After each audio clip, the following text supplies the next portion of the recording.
மகளிர் சேனலுக்கு தங்களை அன்புடன் வரவேற்கின்றேன். இப்போ நம்ம காரக்குழம்பு எப்படி செய்யலாம் என்பதை பற்றி பார்க்கலாம். இந்த காரக்குழம்பு மிகவும் சுவையாக இருக்கும். இதை நம்ம இப்போ சட்டியில் தான் செய்யணும். அப்போ தான் குழம்பு நல்லா வரும் உங்களுக்கு. நம்ம வாணலில் செய்கிறதோட.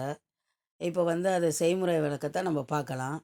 அதுக்கு முதல்ல நம்ம என்ன பண்ணணும், ஒரு கிண்ணத்தில் ஒரு 100 கிராம் அளவு புளி எடுத்துக்குவோம்.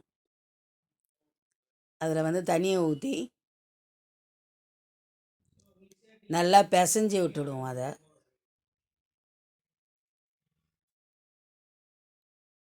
இது ஒரு 10 நிமிஷம் அப்படியே ஊறட்டும். உப்பு போட்டுடணும் அதில் தேவையான அளவு. இப்போ 10 நிமிஷம் ஆயிடுச்சு, ஊறிடுச்சு. இப்போ அந்த புளியை நம்ம வடிகட்டி எடுத்துக்கலாம்.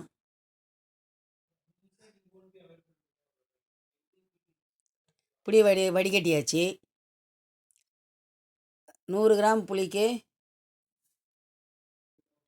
ஒரு 75 கிராம் அளவுக்கு மிளகாத்தூள் போடலாம். ஸ்பூனில் கணக்கு பண்ணன்னு வச்சிங்க, ஒரு 6 ஸ்பூன் கிட்ட வரும் அது. அந்த அளவுக்கு மிளகாத்தூளை போட்டு நம்ம நல்லா கலக்கி விட்டுக்குவோம். அடுத்தது தக்காளி, ஒரு தக்காளி இந்த மாதிரி பிழிஞ்சு விட்டுக்குவோம். அதில்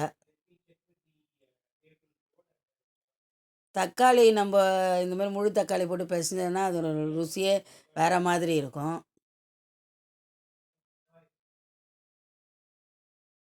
இப்போ நல்லா பிழிஞ்சு விட்டாச்சு. இதை அப்படியே ஓரமாக வச்சுடுவோம். இப்போ அடுப்பில் சட்டி வச்சு பற்ற வச்சு, சட்டி காய்ந்த உடனே அதில் நம்ம தேவையான அளவு எண்ணெயை ஊற்றுவோம். எண்ணெய் காய்ந்தவுடன் ஒரு ஸ்பூன் அளவுக்கு வடகம் போட்டுக்குவோம். வடகம் இல்லைன்னா நீங்கள் வெந்தயம் கூட போட்டுக்கலாம், அதுவும் நல்லா சுவையாக இருக்கும். போட்டுட்டு இப்போ லைட்டாக நல்லா வதக்கி விடுவோம். அடுத்தது பூண்டு கறிவேப்பிலை ஒரு 15 பூண்டு கிட்ட உரிச்சி அதை போட்டு நல்லா வதக்குவோம்.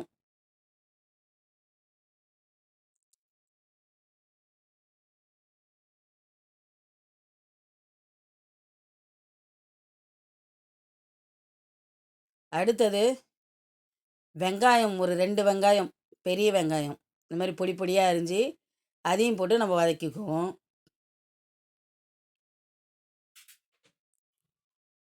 இப்போ வதங்கிடுச்சு.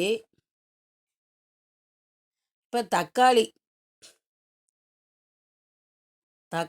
ஒரு 1.5 தக்காளி அதையும் போட்டு நல்லா நம்ம வதக்கிக்குவோம். இப்போ வெண்டைக்காய் ஒரு 200 கிராம் அளவுக்கு போட்டு இந்த மாதிரி பொடி பொடியாக அரிஞ்சு அதில் போட்டு அதையும் வதக்கணும்.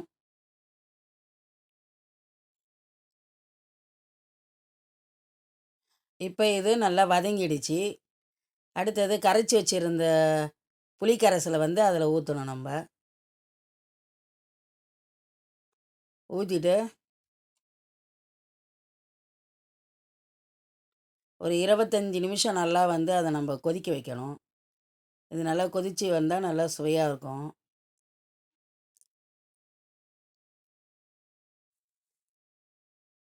இப்போ 25 நிமிஷம் ஆயிடுச்சு. குழம்பு நல்லா கொதிச்சிடுச்சு. இது மிகவும் சுவையாக இருக்கும். இந்த மாதிரி மெத்தடில் மிகவும் எளிமையான முறையில் காரக்குழம்பு வைக்கலாம். நீங்கள் செய்து பாருங்கள். மேலும் மகளிர் சேனலை சப்ஸ்கிரைப், லைக், கமெண்ட், ஷேர் பண்ணுங்கள். சேனலை பார்த்ததற்கு நன்றி, வணக்கம்.